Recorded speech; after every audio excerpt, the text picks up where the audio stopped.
There was something else I wanted to talk about ahead of the Game Awards. Something else that I am anticipating, not an announcement for or a reveal for, but just more information about.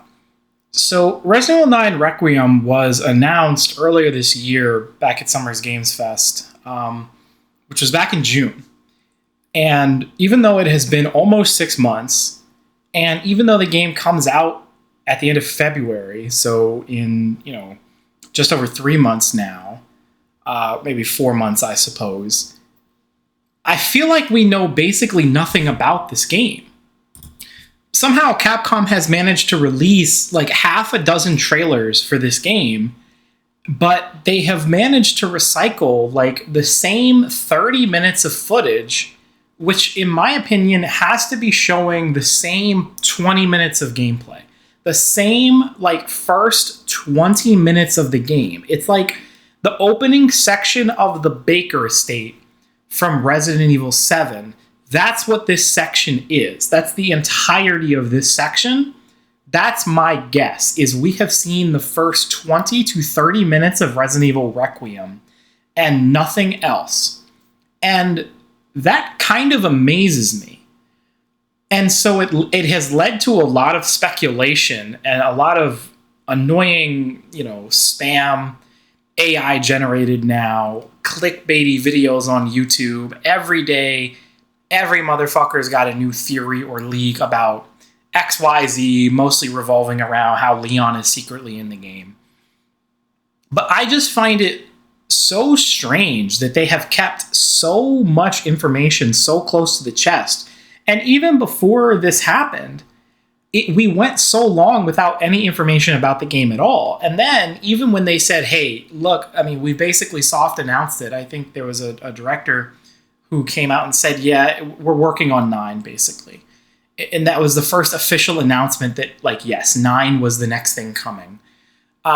It was months still after that until we finally got the reveal at the Summer Game Fest. And so I'm wondering why they're keeping things so close to their chest. And I have to assume something big is going to happen at this Game Awards because it's their real last opportunity to do it. But with that said, if we look at some of Capcom's other behavior, like with Street Fighter, for instance, if you play Street Fighter and you follow the DLC announcement for those, people are constantly speculating, oh, they're going to announce this character at this big fighting game event. And then that fighting game event passes, and then they announce the character on a random Tuesday or Wednesday after that, just drop the trailer on YouTube. It's a really strange pattern of behavior that they've been engaging in over in the Street Fighter area. So even though it seems logical that they will announce something here at the Game Awards, I don't know that it is a guarantee. But I wanted to talk a little bit about my thoughts on what 9 Requiem could be, and I guess my disappointments on what maybe it's not. So I guess I'll start with what I hope that it is. So a video that never saw the light of day on this channel was an extensive video I was working on detailing my ideas for Revelations 3, basically, or what I was hoping was Resident Evil 9 before we got the Resident Evil 9 announcement. And it was a video talking about my ideas for a Jill Valentine-led game with Alex Wesker as the antagonist, where she was kidnapped by Alex Wesker in some kind of island, and she was put through trials using a new version of Alex Wesker's fear virus that was trying to take advantage of Jill's, really messed up biology at this point with, the T virus and the Ouroboros, and also taking advantage of her PTSD from the mansion and her trauma from being brainwashed by Wesker, really just putting Jill through the many trials and fires that she can to try and see what happens, basically. And it would be sort of an Evil Within 2 inspired semi-open world or open area type Metroidvania style game where Jill has a lot of freedom and choices on how to progress while simultaneously being stalked by a powerful and invincible monster that may or may not actually even be real, because, you know, it's a result maybe of her hallucinations, of her traumas, mixed with Alex Wesker's new virus, right? And I put a lot of thought into that video, and too much effort, actually. That's why it never saw the light of day, as I started working on the editing and the video capture too much, and that's why it never ended up on here. But that's really where I wanted this to go, to sort of tie up a lot of loose threads, because I feel like Jill Valentine is a character who has a lot going for her, but Capcom frequently mistreats her, and obviously they, you know, really threw her under the bus, you know, treating her Resident Evil 3 remake as, like, you know, a second-class citizen kind of side project they didn't really give a shit about. Her characterization in all of the different games is really strange, you know, like, the characterization of her in the original Resident Evil 1 remake we got back on the GameCube, I'm not sure that version of her, even though a lot of people look at that as the definitive Jill, I don't know that super soft-spoken, almost helpless kind of damsel in distress has ever really been an accurate representation of this character, given that she was, like, Delta Forces special operative, currently RPD, you know, and if you take some of the books and extended canon into consideration, you know, daughter of a master thief, things like that. I don't know that ever really was a good representation of her. And then, you know, with the remake, they just turned her into, like, a foul mouth, loud mouth, maybe as a coping mechanism, but they don't explore that sufficiently, so you don't really know. And they don't really deal with her trauma. They suggest that it's there, but they don't deal with it. And then, obviously, she hasn't really reappeared since Resident Evil 5, except in Death Island, where she shared the screen with, like, 6 other fucking protagonists. So, again, they don't really have the time to explore her and all her relationships and her traumas and all that shit. And obviously the loose thread of Alex Wesker as an antagonist in the body of, like, Barry Burton's new daughter. I mean, there's a whole lot of shit out here that we need to deal with. And it doesn't seem like Capcom is all that interested in fucking dealing with any of it, right? And so then all of a sudden, fucking Grace Ashcroft shows up, and she's our new protagonist for Resident Evil 9. And now all of a sudden we're talking about some RE Survivor shit. We're talking about Alyssa Ashcroft, and we're going back to, you know, Raccoon City. Okay, that's interesting. I'm interested. Those are some deep cuts, especially, you know, when you look into it and you find out, like, oh wow, back in Survivor File 2, all the way back then on PS2, they suggested that the bomb didn't actually get rid of everything in Raccoon City. And if some of these theories are correct, that this monster chasing her around is actually Lisa Trevor, because it turns out the bitch really is just that invincible, even blowing up the fucking mansion didn't kill her. That's all really interesting shit, right? Those are all some really deep cut, you know, lore elements to explore. But my problem is, why are we going back so far? Why are we bringing up old shit when we have, like, all this other shit to explore? And for that matter, people keep throwing Leon's fucking name around. I don't give a shit about Leon. Like, so again, we talk about old shit. I watched Infinite Darkness recently, and I don't remember exactly where Infinite Darkness takes place in the timeline, but I guarantee you that it takes place before Resident Evil 9. And the implications of Infinite Darkness have never come up again. The idea that Leon doesn't trust... I mean, Leon's relationship with the government has always been a little bit weird, but the idea that Leon doesn't trust the government and that he's going to investigate the government's role in all this sinister shit... Because guess what? The government has always been involved in this shit from the beginning. That shit really has never come up again. And the fact that his relationship with Claire has been soured as a result of him not turning on the government, you know, he wants to work from the inside, basically. That has also not come up, right? Like, if we're gonna go back to Leon, we need to explore that shit. But I'm not convinced that we would. I mean, if Leon shows up in this game and we go back and we explore those things, great. But I feel like Capcom has a history of not following up on these threads, right? If Leon shows up here, I feel like he's just going to be like a new version of Leon again, kind of like how we keep getting new versions of Chris all the fucking time. And he's really not going to bring up his relationship with the government. He's not going to bring up Ashley. He's certainly not going to bring up fucking Helena. he may or may not even bring up Ada, right? I mean, if he's here, Ada has a good chance of being here. But that's another thing. What about fucking Ada? What about the fucking connections? What was it, the family back in Resident Evil 6? Or was that the connections? I mean, do we even still treat Resident Evil 6 as canon? Right? I mean, there's so much shit. There's so much old shit to dig up and to resolve. It makes me ask why we're introducing Alyssa Ash, or, Alyssa and Grace Ashcroft. But obviously, going back to Raccoon City and naming the game Requiem, and for me, this is the big point, is that they're calling the game Requiem. And I know they've just had this kind of thing, they want fancy subtitles.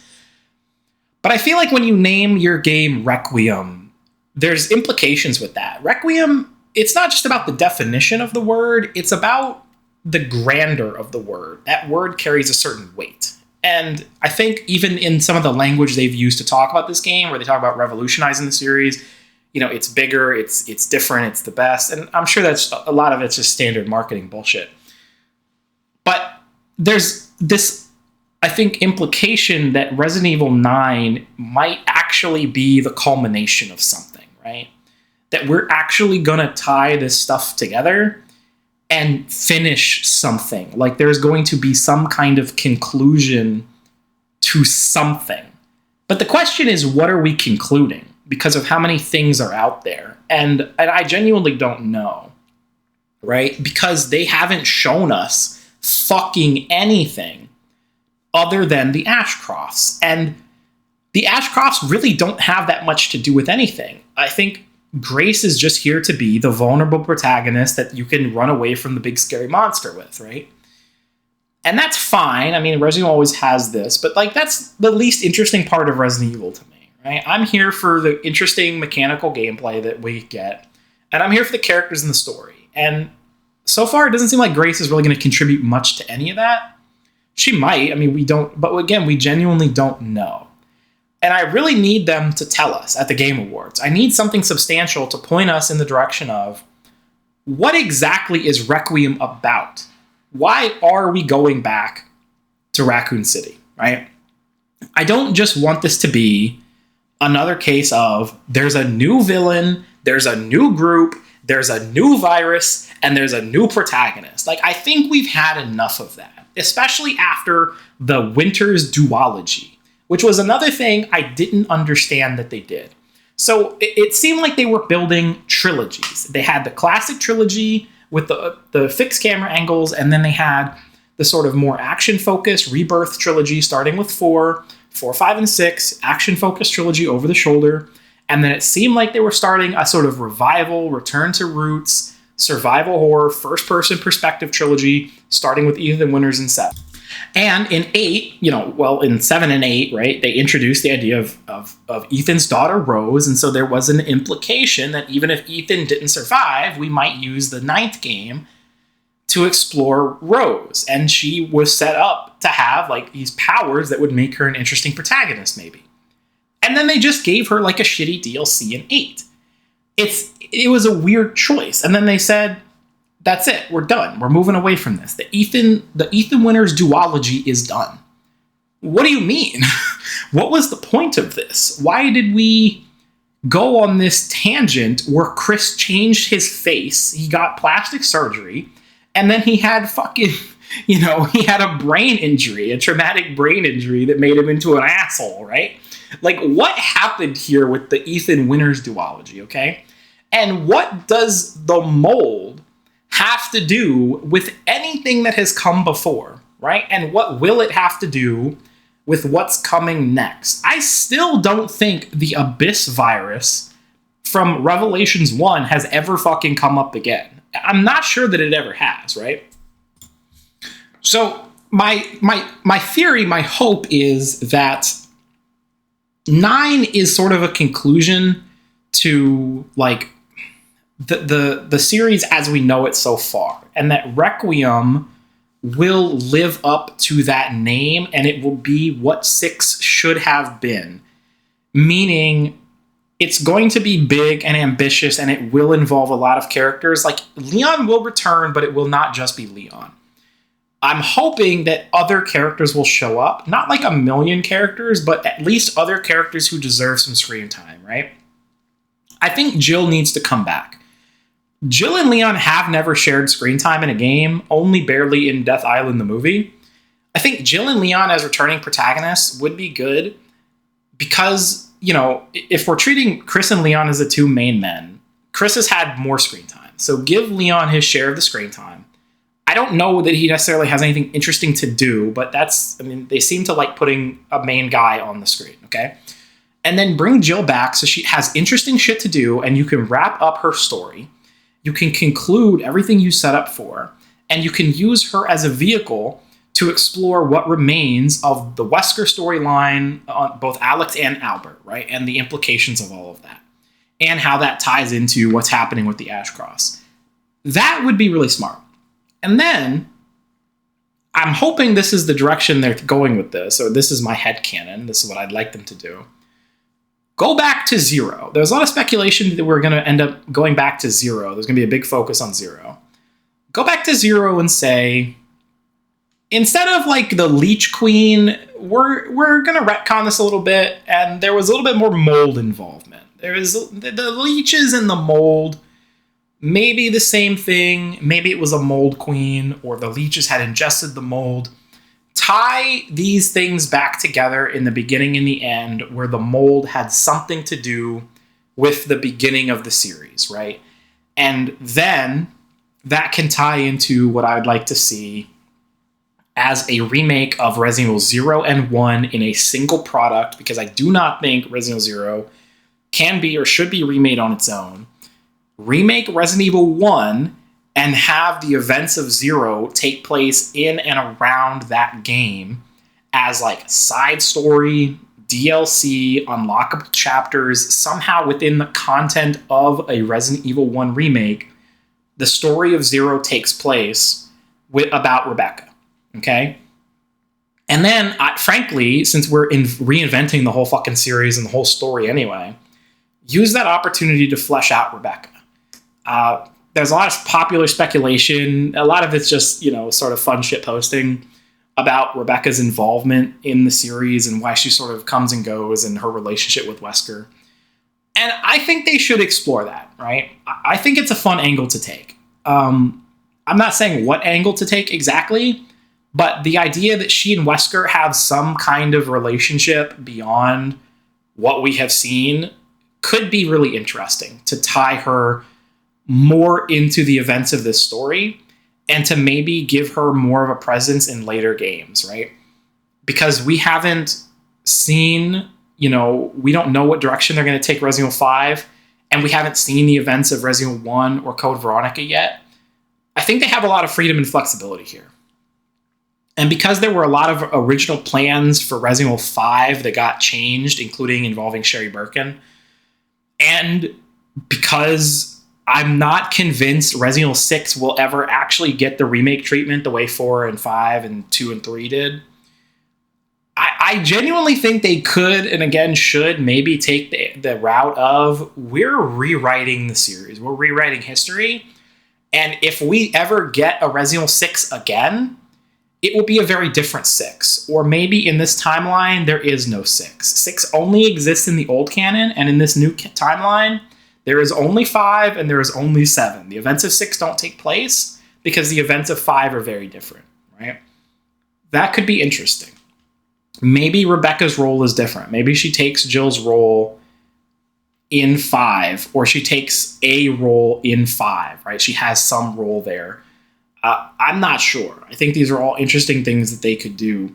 But obviously it is, dependent on them remaking Resident Evils 1, Code Veronica, and 5, which itself is an interesting corner they've painted themselves into, because they very strongly suggested at the end of Ada's DLC in 4 Remake that we were getting a Resident Evil 5 remake, but I think we all agree it would be a bad idea to remake 5 because nobody knows who Wesker is right now in this engine. We barely even know who Chris is in this engine, right?